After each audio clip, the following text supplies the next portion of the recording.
торжественно клянусь верно служить многонациональному народу Республики Башкортостан, укреплять и защищать ее суверенитет, строго следовать Конституции Республики Башкортостан и законам Республики Башкортостан, гарантировать права и свободы граждан, добросовестно выполнять возложенные на меня народом обязанности президента Республики Башкортостан.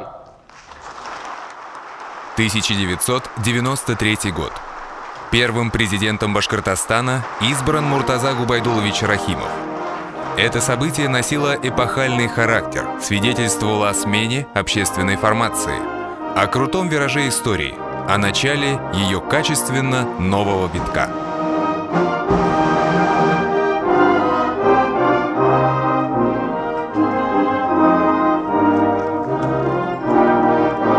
Президентами не рождаются, ими становятся.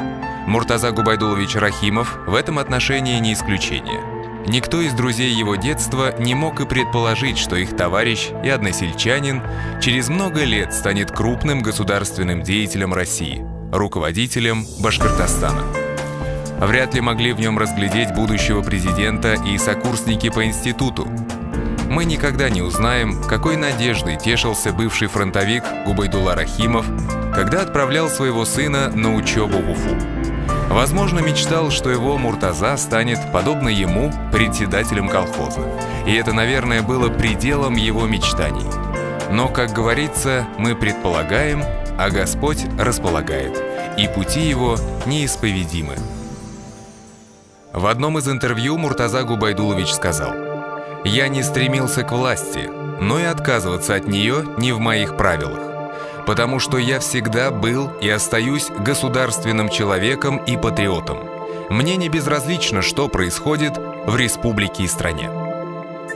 Судьба вознесла его на олимп власти, но не этот факт сам по себе станет предметом исследований для будущего историка, а то, какую роль в истории страны сыграла личность первого президента Башкортостана Муртазы Губайдуловича Рахимова. Давно замечено, что история развивается циклически, раз за разом воспроизводя схожие ситуации. В России идет неудержимый процесс распада государственности. Прежняя политическая система окончательно себя изжила. Народы бывшей империи больше не могут довольствоваться прежним положением вещей. Происходит распад империи. Начинается гражданская война. Башкортостан выступает за построение федерации экономически самостоятельных регионов обновленной России. Царскую Россию называли «тюрьмой народов», так как не все нации, входившие в ее состав, имели равные права. Не случайно в декабре 1917 года, сразу же после Октябрьского переворота, башкиры провозгласили свою автономию, которая мыслилась как гарант ее равноправия с другими территориями России, как механизм защиты ее населения от хаоса, царившего в стране. В отличие от Финляндии, Польши, Украины, стран Закавказья, Башкирия не собиралась отделяться от России. Башкирское национальное движение выступало за создание федерации областей и национальных республик, самостоятельно осуществляющих в пределах своих полномочий культурно-национальную, экономическую деятельность. Один из ярких лозунгов того времени «Да здравствуют Соединенные Штаты России!». В качестве лидера выдвинулся молодой историк, преподаватель и журналист Ахмед Заки Валиди, который в марте 1919 года добился официального признания Башкирской республики. Между башкирским правительством и центральной российской властью было подписано двухстороннее соглашение о советской автономии Башкирии, дававшее нашему краю небывалые доселе права. Схожая ситуация возникла через 70 лет после провозглашения Башкирской республики. Унитарные тенденции, усилившиеся после прихода к власти Сталина и достигшие своего зенита во времена Брежнева, низвели самостоятельность российских регионов к нулю. Центр выкачивал из регионов все ресурсы – финансовые, промышленные и продовольственные, оставляя российской глубинке ничтожный минимум, достаточный для полунищенского существования. 97% всех предприятий, располагавшихся в Башкортостане, подчинялись Москве, куда истекались все налоговые отчисления. Народ республики ничего не получал от эксплуатации природных богатств своего края. Российские регионы хотели большей самостоятельности, хотели построения подлинной федерации, основанной на региональном хозрасчете. Историческая необходимость потребовала появления на политической сцене человека, который сумел бы повести республику на новом витке истории. В Башкортостане конца 80-х годов прошлого столетия такой человек нашелся. Им стал бывший директор Уфимского нефтеперерабатывающего завода, прошедший длинный трудовой путь от оператора установки, начальника цеха, главного инженера до руководителя крупнейшего в республике нефтехимического производства. В 1990 году он избирается председателем Верховного Совета Республики и возглавляет движение за повышение статуса республики. Он сумел не только найти в себе мужество ответить на вызов истории, но и сумел соответствовать уровню поставленных задач. Как бы не ругали демократию, понятие демократию, я человек демократических убеждений. Демос народ, кратия власти. Это народовластие, народ должен править. И именно в условиях демократии Рахимов был выдвинут на пост председателя Верховного Совета Республики Башкортостан, Башкирской АСР. В этой жесткой борьбе Муртаза Губайдулович Рахимов набрал наибольшее количество голосов из 280 депутатов и стал председателем Верховного Совета. Это, да, действительно историческая необходимость. Если кто-то хочет вернуть нас к тому времени, когда республике выделялись пригородные электропоезда только после использования на московских маршрутах, то он никогда не найдет во мне союзника. Стремление центра осуществлять прежний, как во времена тоталитаризма, диктат власти, обречен на провал. Российская Федерация будет сильна, если будут сильны ее субъекты. Наша республика вправе на равных сотрудничать со всеми государствами, не унижаясь до уровня бедных родственников. Газета «Сельская жизнь», декабрь 1993 года. События развивались стремительно.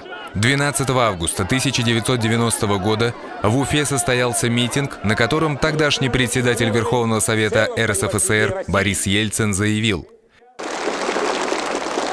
«Я ответственно вам заявляю, что мы не допустим ошибки союзного руководства, которое 3 года тому назад при предложении союзных республик дать им самостоятельность отказало им в этом. И этим создало национальное напряжение. Нет, мы говорим башкирскому народу, народам Башкирии, мы говорим Верховному Совету, правительству Башкирии: вы возьмите ту долю власти, которую сами можете проглотить».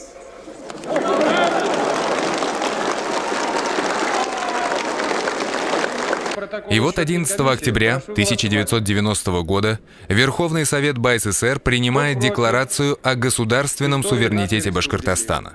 А через 1,5 года, 31 марта 1992 года, в Москве состоялось подписание нового федеративного договора, закрепившего оформление обновленной России Российской Федерации.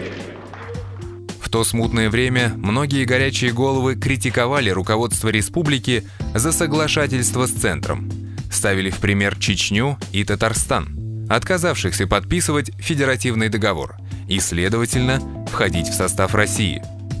Однако соседнюю республику затем все же вынудили смягчить позицию, а в Чечне через 4 года началась операция федеральных войск по восстановлению конституционного строя, повлекшая за собой десятки тысяч жертв. Муртаза Губайдулович четко осознавал свою личную ответственность за судьбу многонационального народа Башкортостана, твердо отстаивал свою позицию. «Мы не собираемся отделяться от России.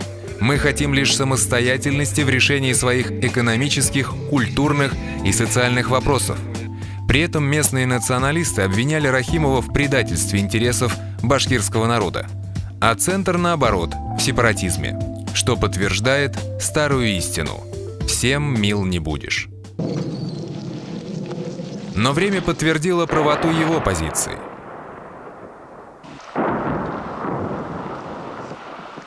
Чечня, пройдя все круги ада, все равно осталась в составе России. Именно благодаря политической прозорливости Рахимова нашим гражданам удалось избежать кровавых эксцессов межнациональной розни и крайностей сепаратизма. Он шаг за шагом шел к юридическому оформлению взаимоотношений между Башкортостаном и федеральным центром. 3 августа 1994 года между Республикой Башкортостан и Российской Федерацией был заключен договор о разграничении предметов ведения и взаимном делегировании полномочий. Необходимо было убедить федеральный центр, что у нас своя специфика. Необходимо было где-то даже заставить сесть за стол переговоров, где-то отказаться от такого подхода, который не подходил людям, которые живут в нашем регионе. Но все это укладывалось в логику развития общего государства, общей родины. Сегодня значение этого важнейшего юридического акта часто недооценивается или вовсе игнорируется. Массовое сознание, как правило, выносит суждения, исходя из собственных дилетантских представлений. Чтобы дать ему адекватную оценку, обратимся к историческим аналогиям и аллюзиям. 1919 год. Автономный статус Башкирской республики, закрепленный в соглашении с советской властью, давал ей возможность проводить самостоятельную экономическую политику. В Советской России свирепствовали методы внеэкономического принуждения, получившие название военного коммунизма. Село изнывало от продовольственной разверстки. У крестьян реквизировалась в пользу диктатуры пролетариата вся сельскохозяйственная продукция. В результате пришла хозяйственная разруха, а затем голод. На этом мрачном фоне единственным исключением был Башкортостан, руководство которого, широко толкуя данные им соглашением права, принимало все меры к ограждению населения республики от негативных последствий политики большевиков. Через 2 года, в 1921 году, Ленину пришлось признать правоту башкирского правительства самим фактом перехода к новой экономической политике – НЭПу, уже опробованному в Башкирии. Таким образом, Ахмед Заки Валиди предвосхитил многое из того, к чему затем пришла Россия. Как действовал президент Башкортостана в схожей исторической обстановке? Хотя схожей ее можно назвать лишь условно, ибо ситуация была зеркально противоположной. Если Валидову приходилось противостоять коммунистическому радикализму, то Рахимову оберегать республику от крайностей дикого капитализма. Внезапный отказ государства в начале 90-х годов от своих естественных функций превратил Россию в машину, потерявшую рулевое управление. Это привело к расхищению национального богатства России, экономическому упадку и социальному расслоению общества. Как и подписанное в 1919 году соглашение с советской властью, так и заключение федеративного договора и приложение к нему от Республики Башкортостан в 1992 году, а также договора 1994 года о разграничении полномочий, создали эффект нейтрализации отрицательного влияния общероссийского фона на экономику республики. Экономическая самостоятельность позволила республике занять определенную выжидательную позицию, проводить реформы с некоторым интервалом, несколько отстающим от России, но позволяющим присмотреться к тому, что затевается в центре и что из этого получится. В одном из интервью президент сказал: «Наш путь к рынку отличается тем, что мы не увлеклись разрушением старых форм организации экономической жизни, без создания новых структур и механизмов. Сумели обеспечить относительно целостную систему социальной защиты населения». Если мы говорим о правовом государстве, о правовом пространстве, вот это наглядный пример, как, оставаясь в правовом пространстве, можно было создавать ситуацию выхода из той системы, которая была разрушительной для данного региона. То есть договорились, создали новые юридические документы и в рамках этих договоренностей проводили всю политику. Это, наверное, самый цивилизованный путь решения очень сложных проблем, когда никто не знает, как оно будет в будущем. Когда все нащупывается буквально по шажку, когда каждый раз необходимо принимать очень рискованные решения. Такая ситуация в политике – это, в общем-то, ситуация очень большой ответственности. Некоторые положения российских реформ в республике так и не были реализованы. Например, не допущен диктуемый сверху ускоренный распуск колхозов и совхозов.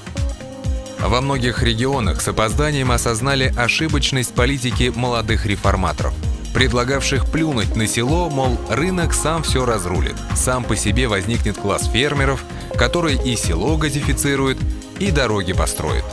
Не учли одного. Фермерами могут быть 3-4% сельского населения. А куда деть остальных? Получается какой-то социал-дарвинизм, то есть спасайся, кто может. Перед Рахимовым стояла непростая задача – максимально безболезненно адаптировать село к рыночной экономике. А в результате разумной аграрной политики президента удалось не только сохранить достижения советского периода, но и подняться на новые высоты. По объемам производства сельскохозяйственной продукции республика стабильно входит в первую тройку в Российской Федерации. Башкортостан способен обеспечить свою продовольственную безопасность практически полностью хлебом и до 80% другими продуктами питания. Проводится очень эффективная политика импортозамещения. Мы наблюдаем, как активно развивается сельхозпереработка. Это очень важные моменты, потому что в условиях подорожания импортных продуктов, резкого подорожания, мы с вами имеем возможность потреблять отечественные продукты питания, достаточно доступные по цене для всех слоев населения нашей республики. Одной из характерных черт автономного НЭПа в Башкирии 1919-1920 годов была собственная промышленная политика.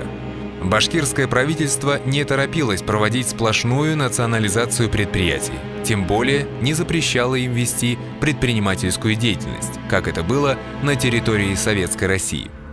Аналогичным образом, юридически оформленная самостоятельность Башкортостана в принятии решений позволяла руководству республики отойти от буквального копирования экономической политики федерального центра. Будучи производственником, Рахимов понимал, что монетаристский курс либеральных премьеров ельцинской эпохи не решают проблемы реформирования отечественной промышленности, которой требовалась структурная перестройка, инновационный прорыв и инвестиции.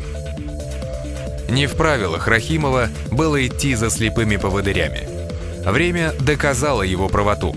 Сегодня даже в Америке приходят к мысли о необходимости государственного регулирования экономики. Надо ли об этом говорить или нет, что именно президентство Рахимова пришлось, конечно, на очень сложные годы, когда экономика переходила от командно-административной экономической системе к рыночным отношениям. И если посмотреть в историю, то практически Россия в целом и большинство из ее регионов пошли таким путем, что отдали все на откуп рынку. Башкирия здесь немножко отличалась от других регионов тем, что она не забыла о необходимости государственного регулирования экономики. Это дало свои положительные результаты, потому что какие-то негативные последствия вот этого переходного и постперестроечного периода удалось нивелировать, где-то сохранить тот потенциал, серьезный экономический потенциал, который у нас был в советское время, где-то его развить. Вот примером, в частности, является агропромышленный комплекс, который республика развивала и развивает. Муртаза Губайдулович Рахимов всей своей деятельностью превращал Башкортостан в опорный край державы. И это ему с успехом удалось. Республика по сумме налоговых сборов входит в десятку субъектов федерации, которые пополняют 2/3 доходов федеральной казны. За годы президентства Рахимову удалось не только развить старые традиционные секторы экономики, но и создать новые. Вот еще до того, как Дмитрий Анатольевич Медведев провозгласил свой принцип 4И, основные принципы реформирования жизни нашего общества – это институты, инфраструктура, инвестиции, инновации. У нас уже в республике было создано Министерство промышленности, инвестиционной и инновационной политики, специалисты которого разработали региональную стратегию инновационного развития. Были приняты соответствующие комплексные программы инновационного развития Республики Башкортостан. И для нас сегодня ведь уже не новость, так сказать, не вызывают так сказать, какого-то непонимания такие слова, как технопарк, бизнес-инкубатор. Мы сегодня продвинулись настолько далеко в своем инновационном развитии, что мы ставим задачу о том, чтобы вокруг наших сырьевых предприятий, которые обладают экспортным потенциалом, формировать инновационные кластеры экономики, мощные, конкурентоспособные в мировом масштабе кластеры. Сегодня по объему валового регионального продукта республика входит в первую десятку субъектов России, а по многим показателям занимает ведущие позиции. Высокий уровень экономического потенциала и низкие риски превратили в последние годы Башкортостан в один из самых инвестиционно привлекательных регионов России. Два известных мировых рейтинговых агентства Standard & Poor's и Moody's присвоили экономике Республики Башкортостан высокие кредитные рейтинги. Активными инвесторами выступают Германия, Бельгия, Турция, Нидерланды, Китай и другие страны. В связи с этим удалось привлечь инвестиции. И опять же я здесь вижу правильную экономическую политику и профессионализм наших руководителей в том, что акцент делался не столько на портфельные инвестиции, на кредиты, займы, сколько на прямые инвестиции. Инвестиции, которые идут в реальный сектор экономики, которые позволяют реализовать крупные инвестиционные проекты, создают новые рабочие места, а следовательно повышают благосостояние населения. За последние 18 лет республика сделала гигантский рывок вперед. Это уже не та Башкирия, затерянная в длинном списке областей, автономных республик и округов РСФСР. Сегодняшний Башкортостан является регионом-лидером во всех сферах жизни современной России. Республика совершила качественный скачок. За годы президентства Рахимова в области экономики произошли значительные структурные изменения. И сегодня можно говорить о том, что она в значительной степени диверсифицирована, чего нельзя сказать в целом о всей России. Республика, несмотря на начавшийся кризис, закончила 2008 год, имея в активе 8% прироста внутреннего регионального продукта, что выше среднероссийского показателя. Созданная им модель политического устройства республики на первый взгляд немногим отличается от тех, что функционируют в других регионах России. Так же, как и везде, есть три ветви власти. Но это только на первый взгляд. В Башкортостане сохранен авторитет власти, к сожалению, утерянный во многих областях и республиках Российской Федерации, где у руля руководства оказывался криминалитет, где в результате дрязг между губернаторами и мэрами пускались на самотек жизненно важные для простых граждан проблемы. Олицетворять собой авторитет власти, а самое главное – быть тождественным ему – задача не из легких. Меня часто обвиняют в том, что я вмешиваюсь буквально во все. Меня что поражает? Спрашиваю, к примеру, одного так называемого губернатора, назначенного сверху, как дела с уборкой? А он мне в ответ: я в отпуске. Звоню второму, третьему, они тоже в отпуске. Как можно руководителю летом уходить в отпуск? Да, я хозяин, и у нас в Башкирии ни один глава администрации заикнуться даже не может, чтобы летом собраться в отпуск, иначе он завтра же слетит с работы. Журнал «Наш современник», апрель 1997 года. 1920 год.